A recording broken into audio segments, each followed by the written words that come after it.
Well, good afternoon to everybody who's made it today. 13 months ago, in November of 2024, Washingtonians affirmed their commitment to economic justice. In legislative district after legislative district, in statewide seats for treasurer, insurance commissioner, attorney general, and governor, Democrats were elected across the state because the policies that they put forward for an economy that works for everybody were compelling. At that time, voters in the 43rd Legislative District sent me to Olympia as the first open socialist to serve in the Washington State Legislature in over a century. But more popular than any elected official in the state of Washington were the results of Washington State's capital gains tax referendum, where 2 out of 3 voting Washingtonians elected to continue taxing the ultra-wealthy to fund early learning and childcare in Washington State. Last year, Washingtonians went forward to fund vital services. Washington, D.C. went a different way. Project 2025 promised record tax breaks for huge corporations, rollbacks of social safety net programs like Medicaid and the Supplemental Nutrition Assistance Program, and the elimination of aid following climate disasters like wildfires. President Trump swiftly went about actualizing that agenda. Simultaneously, a $16 billion budgetary shortfall impelled some elected officials in the building behind us to pursue deep public sector cuts earlier this year. Unfortunately, these were austerity measures that rhymed with the policies of Republicans in the other Washington in ways that should make us all jeer. After the state legislature slashed wildfire mitigation by $60 million, Border Patrol agents detained 2 Washington State firefighters this summer. In the time since the 2025 legislative session ended, the Trump administration has pursued a politics of division. Bogus panics over immigration and queer people scare Americans into believing that their adversaries are other members of the working class instead of the billionaires who got huge tax breaks by Trump's H.R. 1 budget. Washington state corporations T-Mobile, Amazon, and Microsoft took money that they saved from tax breaks enacted by the state legislature and used it to donate to Trump's gilded ballroom.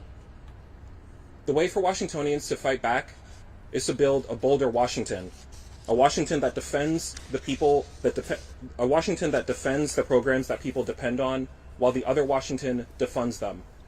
That is why this week my legislative office is dropping a suite of 3 bills to meet this moment. The first is the Wildfire Alleviation Support Act. That's House Bill 2089, and this bill would restore funding to the wildfire response account that was cut in 2025. And this legislation accomplishes this by ending a tax break for big banks. The second bill will grant Washington counties the ability to raise corporate taxes of their own for the first time in our state's history. For too long, our counties have depended on regressive sales and property taxes, counting on increasingly unreliable federal grants to fund basic services like public safety and climate infrastructure is no longer an option. The third of these bills is the bill that we are gathered to discuss today. That is the Well Washington Fund. This is a new dedicated account. It will be guided by subject matter experts who will study the impact of federal austerity budgeting, and they will advise the state legislature on key investments that it must make to keep Washington healthy, whole, and well in the face of federal divestment by Washington, D.C. The Well Washington Fund funds our future. It will generate $3 billion annually to support public programs. The Washington State Office of Financial Management has identified cash assistance programs, higher education, and healthcare as the areas most endangered by Trump's H.R. 1 budget. Housing is additionally at risk due to deep cuts to the Department of Housing and Urban Development. The Well Washington Fund protects these programs at a time of great financial uncertainty for the people of our state. Now, the revenue source at the heart of the Well Washington Fund is a corporate payroll tax on annual wages above a $125,000 threshold. Only the largest 1% of Washington corporations will pay this payroll tax, but we are prepared for a fight to get it passed nonetheless. Washington State has recently made historic investments in the public sector.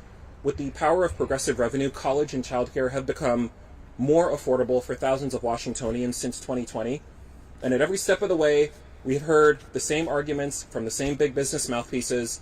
What will happen if big corporations leave, as if it does not matter that working Washingtonians will be displaced or will experience a worsened quality of life if we do not tax these corporations. Understand that there may be no kings in Washington state, but we most certainly do have elites. The 6 largest corporations in Washington state spent $2.1 million lobbying the state legislature earlier this year. And I think I speak for many within my district and outside of it in saying if these corporations were as enthusiastic about paying their taxes as they were about paying to avoid them, there are millions of Washingtonians who would not have to worry about how to pay for higher education, for healthcare, and housing in our state. Since 2013, high-earning Americans have paid the additional Medicare tax on their federal tax returns, and unlike the standard Medicare tax, this surtax is not matched by their employer. So the Well Washington Fund asks corporations to join in with their employees in contributing to the social safety net. And just as the federal additional Medicare tax helps to fund vital health services across our country, the Well Washington Fund will support those in poverty, the aged, and students in Washington state. And we are gathered here today to urge a hearing for the Well Washington Fund in the House Finance Committee in 2026. We urge its passage out of both chambers of the legislature. Let us protect the people of our state before the worst of the Trump austerity budget kicks into effect in 2027. At this time, it's going to be my honor to introduce Michelle Thomas from the Low Income Housing Alliance, who's going to share a few words with us about the impact that recent cuts to housing and urban development are going to have on housing and housing services in Washington state.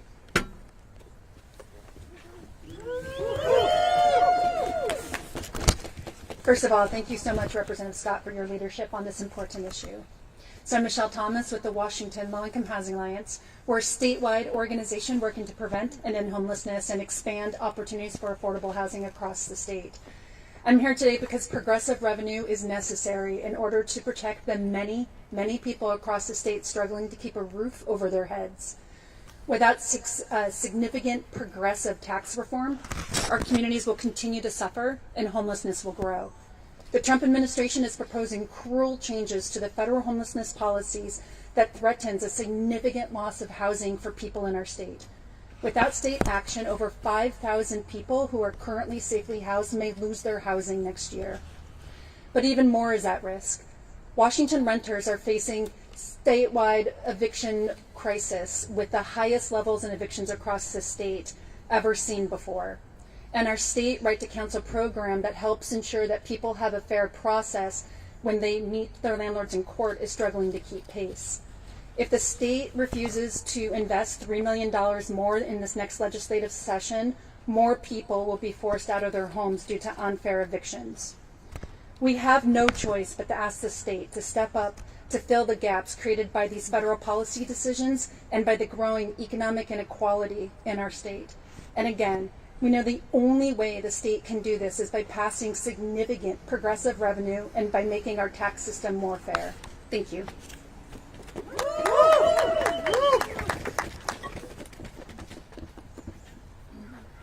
We're going to have the chance now to hear from Christina from the Statewide Poverty Action Network.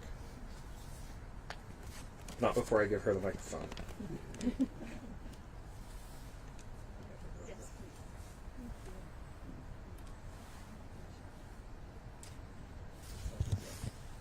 Hi, my name is Christina Savitsky, and I am a home. No. Oh. I got you. Want to hold it for you? Yeah. No, it's okay. Hi, my name's Christina Savitsky. I'm a homeless disabled veteran, and I stay with my 2 disabled adult sons. The cuts that have been proposed for programs like Medicaid and food stamps and for housing directly will impact my family. For instance, for food stamps and for Medicaid, the new work requirements are going to be very difficult when we already have problems with our voc rehab system and we're required to either get a job, which right now my son with autism has been trying for 3 years on his own. He is on a wait list at DVR services. There's nobody to help him get employed. So how will we be able to get him employed? And he wants to work. He actually really does want to work. And then for myself, with my disabilities, who and where am I going to go to be determined to be disabled for these programs? Where are the forms? Who's going to fill out the forms? What are the requirements? What are the definitions of disability?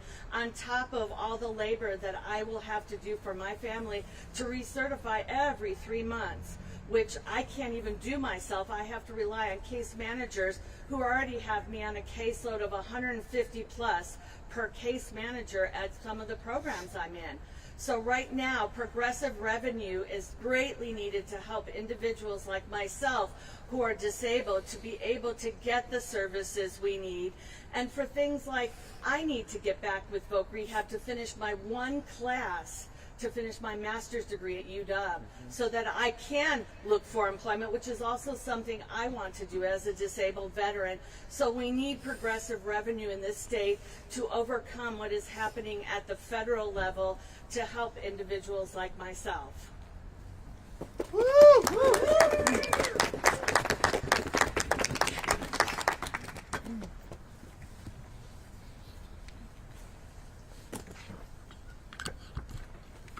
Thank you very much, Christina. We're going to hear now from the American Association of University Professors. Are Abraham and Nora here?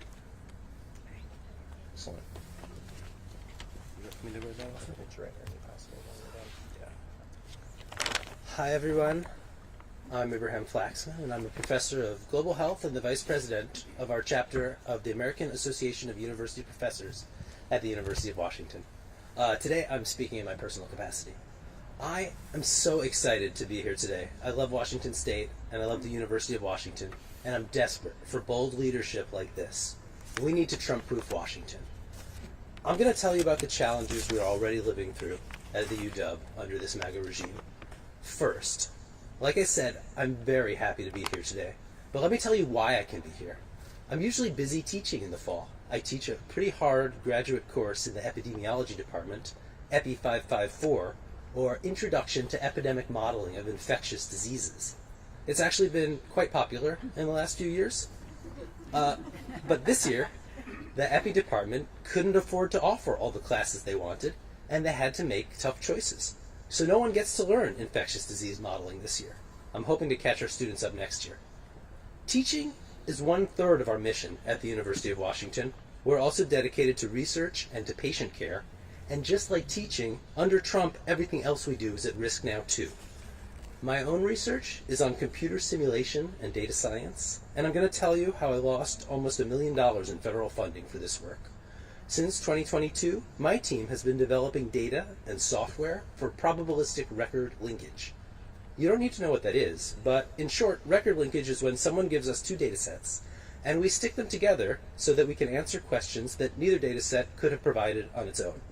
I should mention that the Washington State DSHS has been at the forefront of doing this in their RDA group since the 1990s. My team had a cooperative agreement with the U.S. Census Bureau to build them tools for doing this with census-sized data sets. And over the last year, things have been pretty turbulent at the Census Bureau, and my partners there had to wind down our collaboration a year early. They were very gracious about it, and they said we were doing a great job, but they just no longer had the time to cooperate in our cooperative agreement. But even with this loss, we were lucky. My team had enough other projects that we did not have to make any layoffs, we did not have to make any furloughs, but we can't count on luck. And that takes me to my biggest concern, patient care. If you look at it a certain way, the UW is a giant hospital with some teaching and research on the side. And our Office of Finance, Planning, and Budgeting says that the federal changes to Medicaid that were legislated in H.R. 1 are too uncertain for them to put a dollar value on, but they could mean a 9-digit hole in our budget. I've worked with data science projects with Harvard Review emergency docs for years now, and I know that our doctors will still be saving lives with or without Medicaid. But when it comes to keeping the lights on in the hospitals, the changes to Medicaid and to the disproportionate share hospital payments that pay for life-saving care for people without Medicaid or other insurance, these changes are putting our hospitals and our patients at risk. So thank you again for your leadership and for this bold planning and preparation to weather the storm. Please do everything in your power to keep University of Washington healing, inventing, and educating.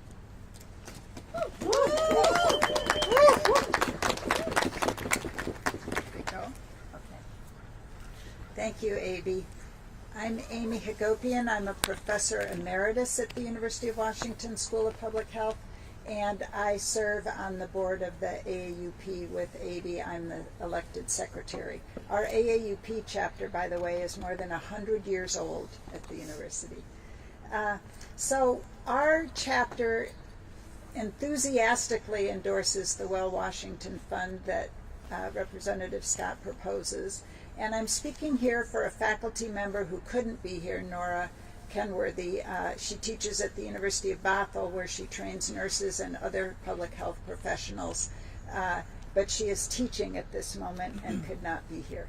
So her health sciences students represent a remarkable diversity of communities in our state, with a vast majority of students coming from ethnically, racially, or economically marginalized backgrounds. UW-Bothel's programs work to ensure health professionals who serve the diverse communities in our state both represent and understand these communities. 90% of our alumni stay to work in the state of Washington, which is an important way to fill our crucial public health workforce gaps. And we're anticipating the largest nursing shortage in our state's history. The federal assault on academic health professionals training is threatening our programs from all sides. Cuts to the federal grants undermine our research as well as our ability to support and grow workforce training programs. My colleague's school at UW-Bothell, for example, lost renewal of its federal grant that supports the diversification of the nursing workforce through scholarships and academic support. Apparently that was too woke for them. Other federal policies make it difficult to recruit and retain students. A recent Department of Education ruling eliminated both nursing and public health student loans and eligibility for public service loan forgiveness programs. And assaults on Medicaid and Medicare funding further imperil UW-Medicine and the many health centers and institutions that support our state's healthcare system. So without additional revenue, such as what Representative Scott proposes, it's hard to know how programs like UW-Bothel's Health Sciences will survive. And over the past few years, our health programs have lost nearly half their faculty. At the same time, the university had to impose a hiring freeze to make up for other federal cuts to the university. We can't rely on tuition revenue, which is just a very small part of the revenue stream to UW.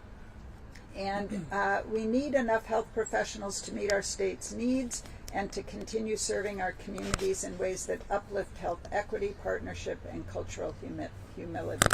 Thank you to Representative Scott for the bravery, courage, and stamina to promote this legislation, and we encourage his colleagues to support it. Thank you.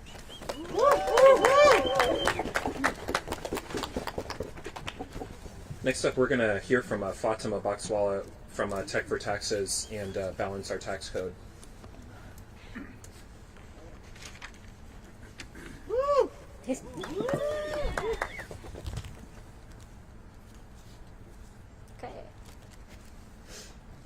Hello everyone, thank you for being here. My name is Fatima Bakswala, and I am the leader of Tech for Taxes, a coalition of tech workers in Washington state who advocate for progressive revenue. I moved to Seattle in 2019 to work as an engineer at Meta. And for the past 6 years, as I've continued to work in big tech, there is one lesson that I have learned over and over again. These tech mega corporations and their billionaire leaders care about exactly one thing, and that is amassing an absolutely immoral amount of personal wealth. And in Washington state, we make that goal incredibly easy to accomplish. While thousands of Washingtonians lined up for food assistance this past year, the CEO of Starbucks received a salary of nearly $100 million. Lawmakers line up our critical social services like lambs to the slaughter to balance our budget, while Microsoft's yearly profit could cover our state's annual operating budget 3 times over. For decades, these corporations have taken advantage of our state's regressive tax code. They've spent millions of dollars lobbying against any changes that would hurt their bottom line. It's well past time for our state government to force these profit giants to contribute back to the social systems that all of us, including these companies, benefit from.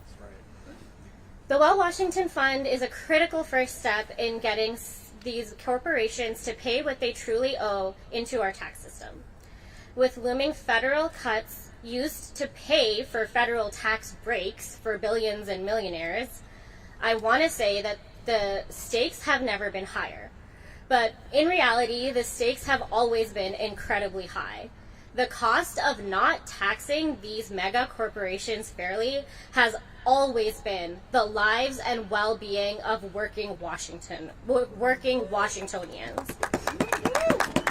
I am sick and tired of balancing our state's budget on the backs of our lowest income residents while some of the world's wealthiest people and corporations live in our state and benefit from our social systems. That's right. We needed legislation like the Well Washington Fund years ago, and we need it right now.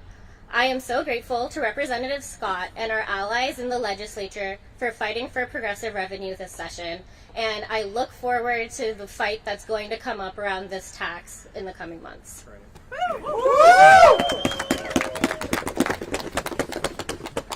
All right, lastly, we are going to hear from Mike Yastrzemski from the Washington Federation of State Employees, and then I want to say after that we're going to be doing a question and answer for members of the media that might have questions about what I presented today and some of the things that we've heard. Hello, brothers, sisters, siblings. My name is Mike Yastrzemski. As said, I am the president of the Washington Federation of State Employees, representing over 50,000 Washingtonians who do the work that keeps our state running. Again, thank you to Representative Scott for putting the spotlight on this issue, for standing or sitting with us last legislative session when furloughs and healthcare cuts were on the table. And I want to do a quick shout out to one of our members, Manusis Jacobson, who has also been tirelessly working on this effort. So our message is pretty simple. Everyone in Washington should have access to and benefit from public services, and everyone should help maintain them. But that's not how we do things here in Washington. We have the second most regressive tax code in America. So let me translate that. The richer you are, the smaller your tax rate. The poorer you are, the bigger your tax rate. I mean, seriously, you couldn't design something more backwards if Crisscross wrote it. Public workers are burned out. Agencies are understaffed. Healthcare systems are stretched beyond breaking. And this impacts everyone, everyone's safety, everyone's quality of life. For example, the Department of Corrections is down 200 positions, and there is a backlog of over 13,000 active warrants that can't be served. Our members at the Department of Transportation are working skeleton crews trying to just maintain our highways. It's unsafe for them, and it's unsafe for every single person who travels on Washington roadways. There's a $1 billion backlog, maintenance backlog, in our beautiful state parks. These are your parks for you and future generations to enjoy. You're paying for them, but guess what? The super rich are not.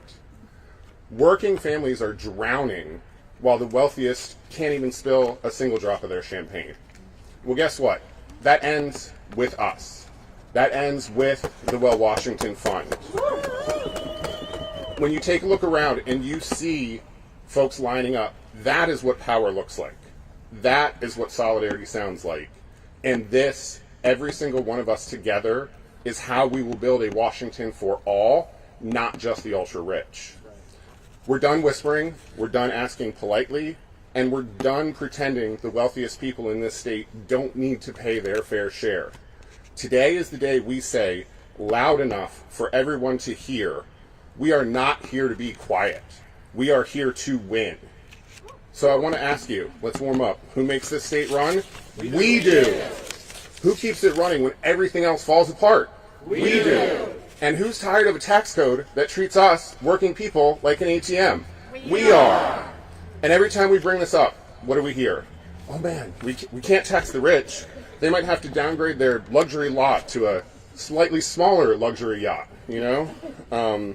Yeah, tots in Paris to their maritime struggles. Maybe they should cut back on their avocado toast budget, stretch their budget further. But we want a fair tax code. What do we want? Let's go. And when do we want it? Now. And who is going to fight for it? We are. That's right. The Well-Washington Fund, pretty simple. Let's close the loopholes. Let's make the ultra-wealthy pay what the rest of us are already paying.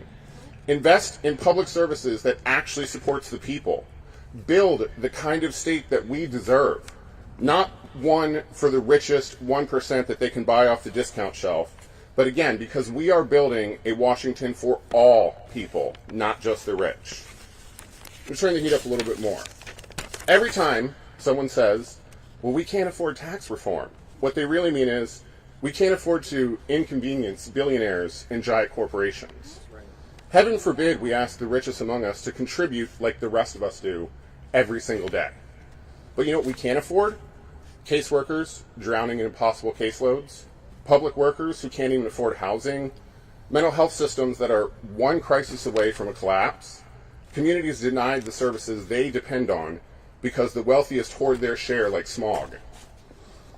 This is real life for most of us. I have friends who have ended up in the hospital because they have to ration life-saving medications.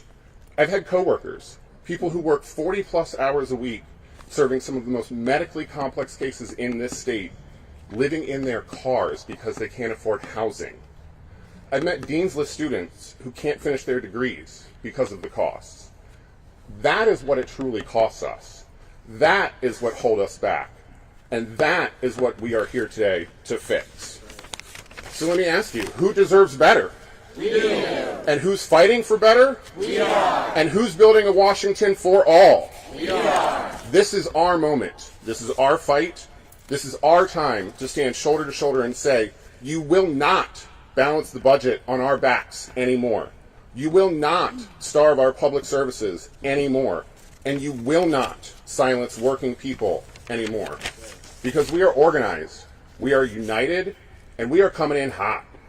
Brothers, sisters, siblings, let's hit these phones. Let's hit the doors. Let's hit the Capitol steps loud enough to shake those windows. Because we've got the power, we've got the people, and we've got the fire. So solidarity forever. Let's go build a Washington for all, and let's go win this fight. Thank you.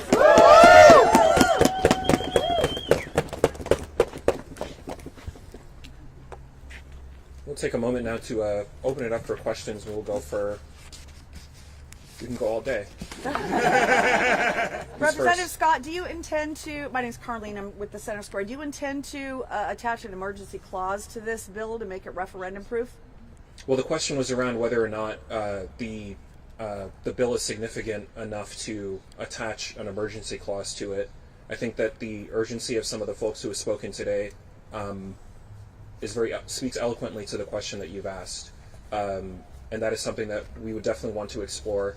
The issue with Trump's H.R. 1 budget and the impact that is going to have on so many institutions in our state is going to probably take effect. I mean, many of them have already taken effect, those austerity measures. The worst of it, we know from things that the Office of Financial Management has said, indicate that 2027 and 2028 is going to be a period of a particular duress for people that depend on these services. So an emergency clause to make sure that we're mitigating the impacts that have already taken effect and to offset ones that we know are shortly going to be coming is something that we will definitely be exploring. So you don't think the people of the state of Washington should have a say in whether or not this tax is implemented? Well, the people of the state of Washington, we have some of the highest rates of voter turnout in the country, have elected dutifully representatives to come to Olympia to execute what we in our expertise see as the will of the people. So we have, in essence, a public referendum on our leadership and the direction it should go in every couple of years.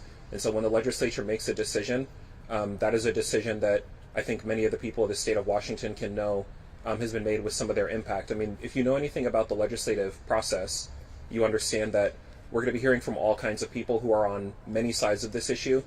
But I will say the most recent poll, if you will, that we have received on this question is the capital gains tax referendum that took place in November of 2024. 2 out of 3 voting Washingtonians elected to continue taxing the rich. That's a pretty loud statement, and I think that we'll have the public on our side just as we have the public on our side today in fighting for protecting silos of public sector spending that are under attack from the Trump administration. Representative Scott, you Right here. talked a little bit about President Trump, needing this money because of steps that he's taken. Mm-hmm. But Democrats this time last year, proposed the same kind of tax before President Trump was sworn in. So how can you blame the situation we're in on President Trump when Democrats believe it existed before he came back in and before the big beautiful bill was signed into law? Right. So the question is around the timing of this particular bill. There was a similar bill that was introduced in the state legislative session this year. Senator Rebecca Saldana, who will be co-sponsoring this bill in the other chamber in the Senate, introduced Senate Bill 5796 because at that time the state of Washington was facing a $16 billion, B as in Bill Gates, budgetary shortfall.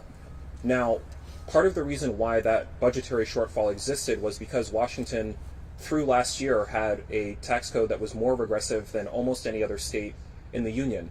So I will grant you that when we're talking about opposing Trump, we don't often enough talk about the fact that we are also opposing Trumpism. And you can have major corporations who are seated in Washington or in Washington, D.C., getting tax breaks from here or from the other Washington.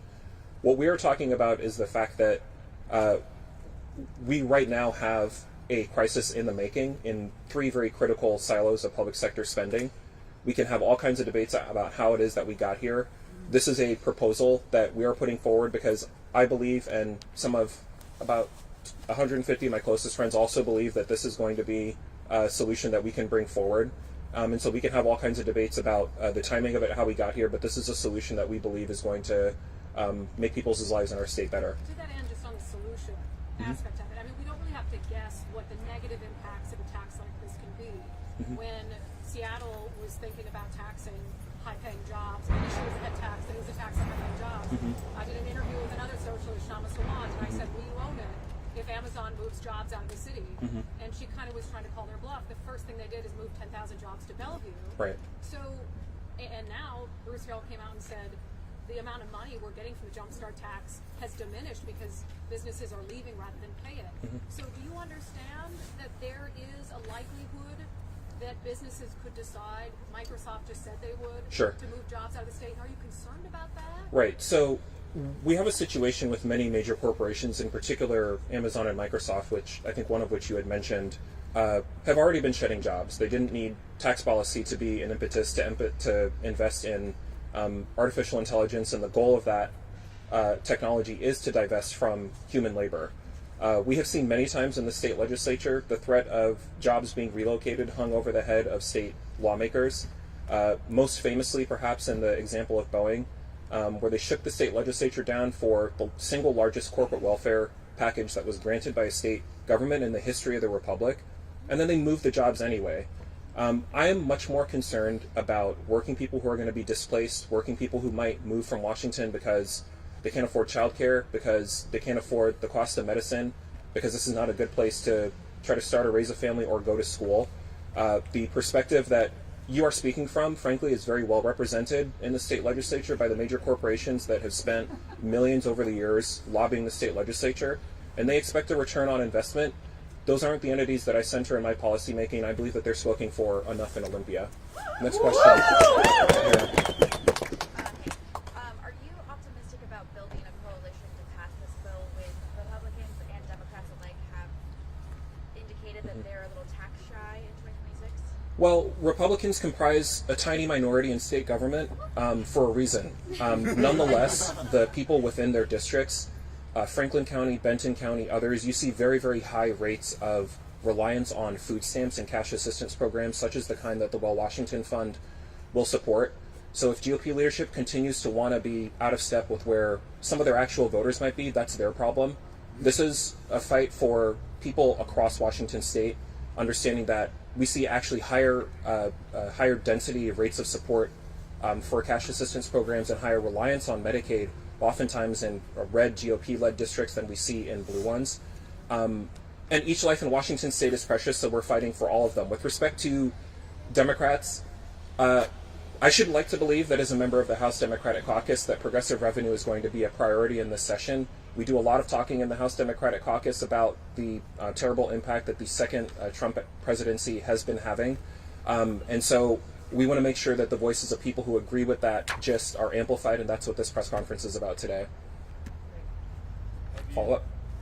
Well, also, in last session with Saldana's bill, it seemed like building coalition there was hard.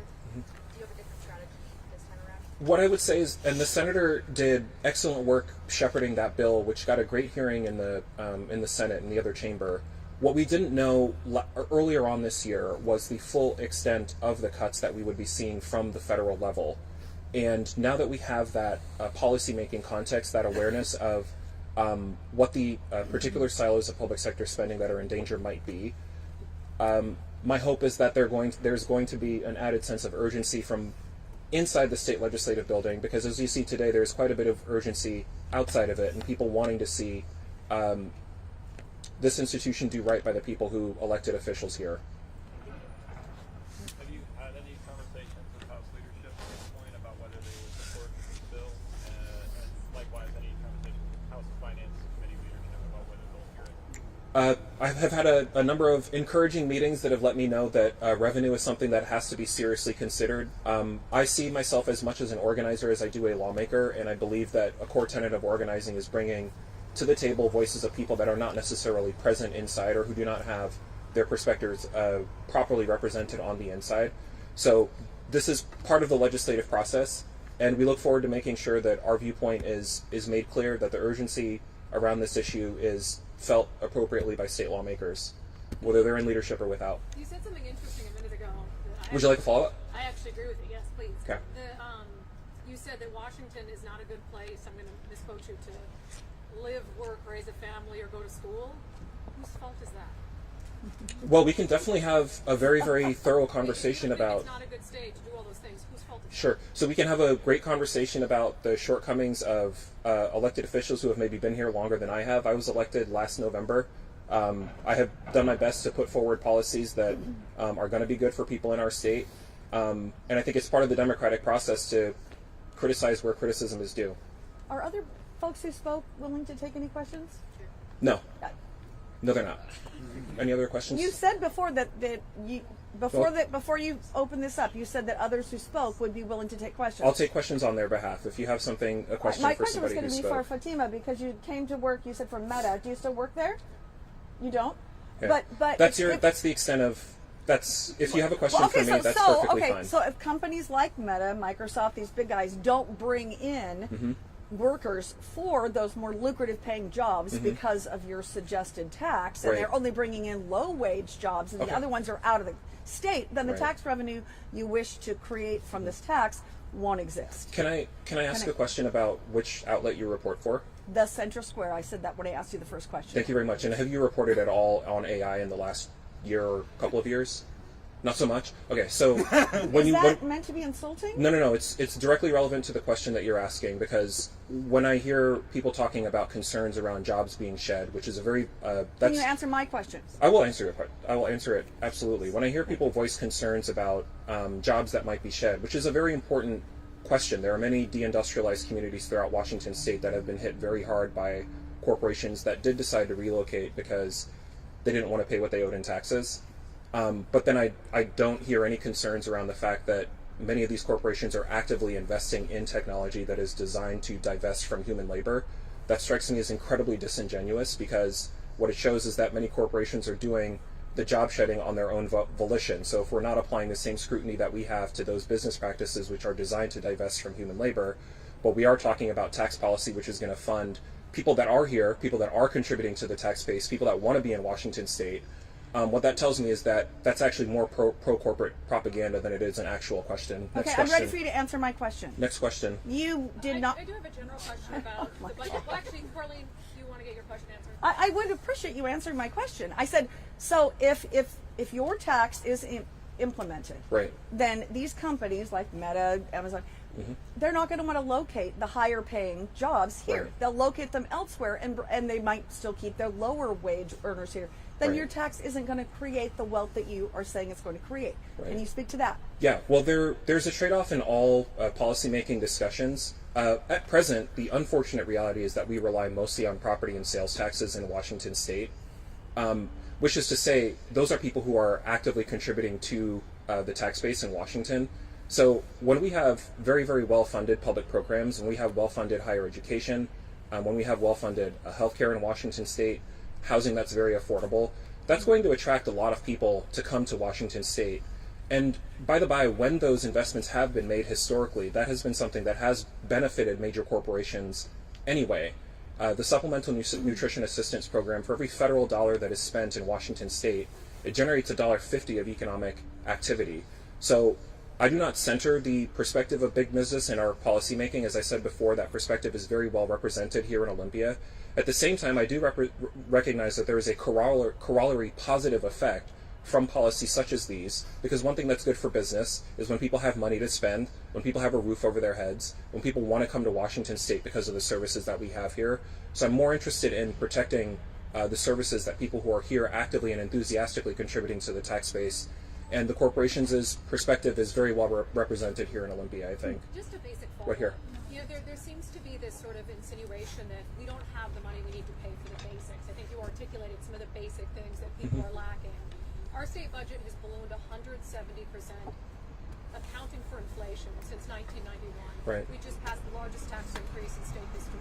Do we have a spending problem, a priority problem, or do we have a revenue problem? Well, in the 2025 legislative session, Washington State also made $7 billion worth of cuts. Those were cuts to childcare, additional cuts to higher education, additional cuts to the pension plans of retired public employees. So the question that I would ask is, how many cuts is enough? Maybe we should be taking actually more out of public schools. That would be something that would really attract businesses to Washington State, wouldn't it be, if we had defunded public schools? If childcare was not available for people that wanted to come to Washington State to start a family, what would that do to the tax base? So I think that the train of thought that you're going down with the bent of questioning is a dangerous one, because it's a austerity vision for our state where $7 billion worth of cuts is not enough.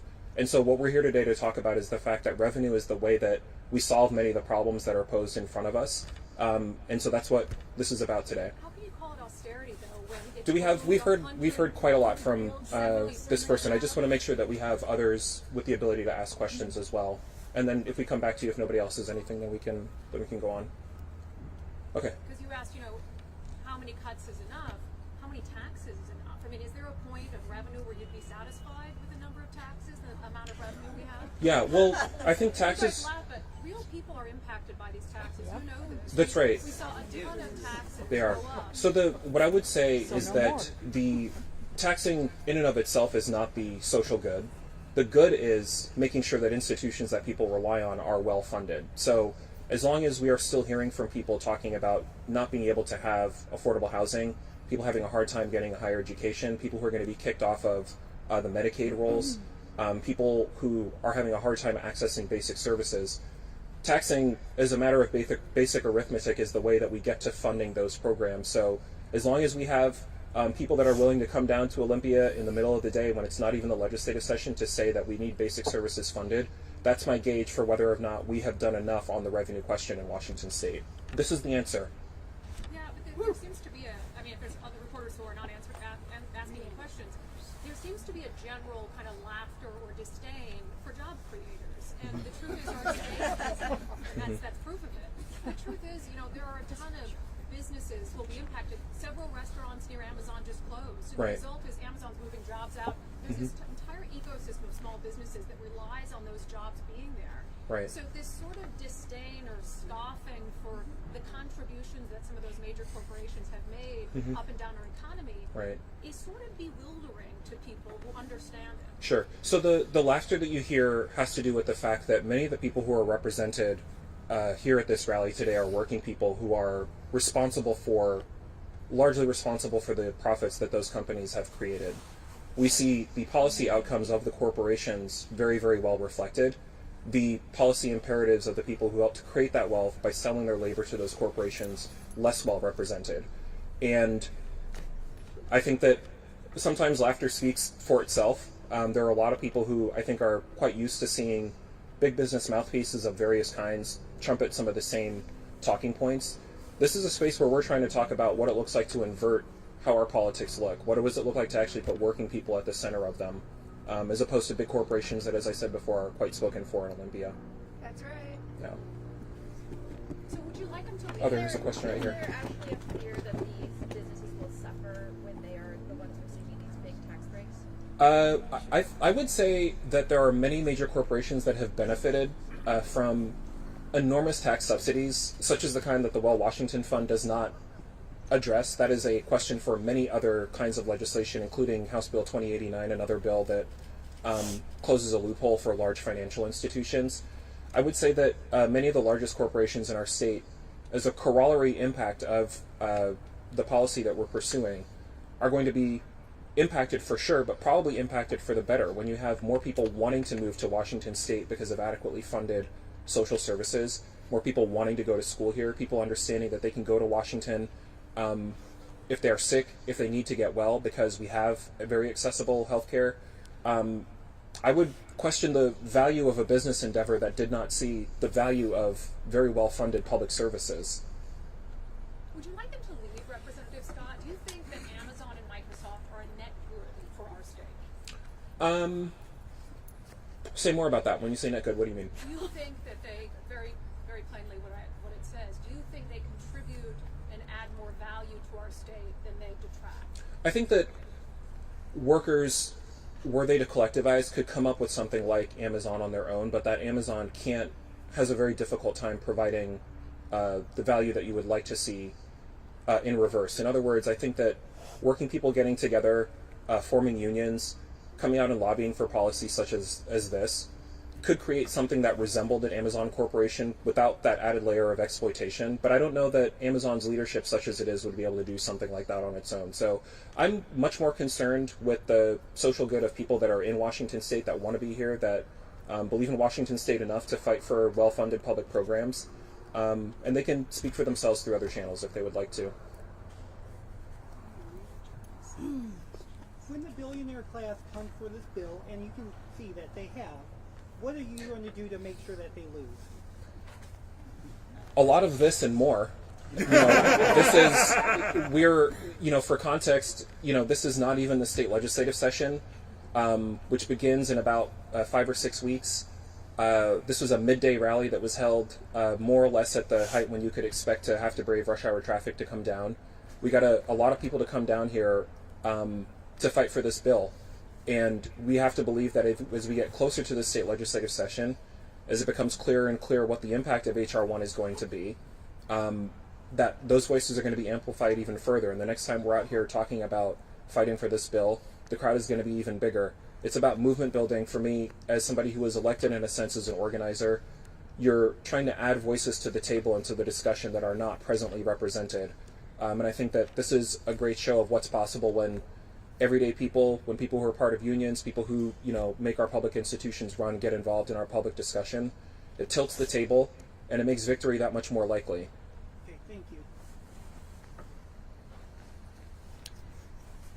When you have conversations with, or have you had any conversations with these businesses, and are they at all, we were talking earlier about the disdain that some people have heard from the laughter.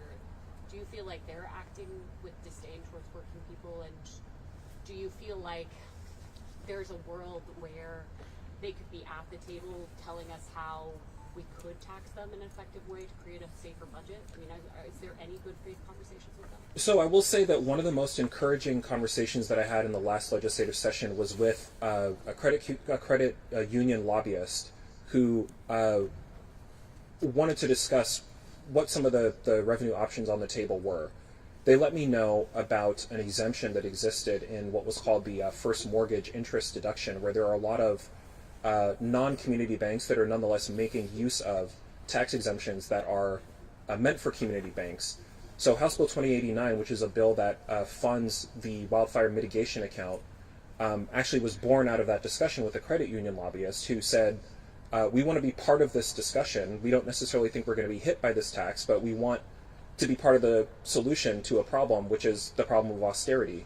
So when you see House Bill 2089, which is a bill that provides a stable source of funding for the wildfire mitigation account, that was a conversation that came out of a constructive discussion, or that was a legislation that came out of a productive discussion with a credit union lobbyist. I can't say that I have found other lobbyists who represent much larger corporations than credit unions to be particularly forthcoming on some of these issues, but it's always, it's better late than never. So maybe 2026 is the year that Amazon and Microsoft comes forward and says that we believe in progressive revenue as much as the Democratic Socialists of America do.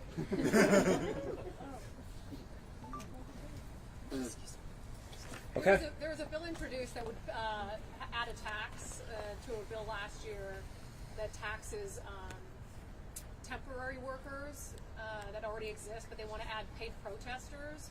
So if you hire paid protesters, it would tax them as temporary workers. Do you support that? I don't know any paid protesters, so it's going to be a difficult bill to take seriously. All right, thanks so much, everybody. Really appreciate it. Thanks so much.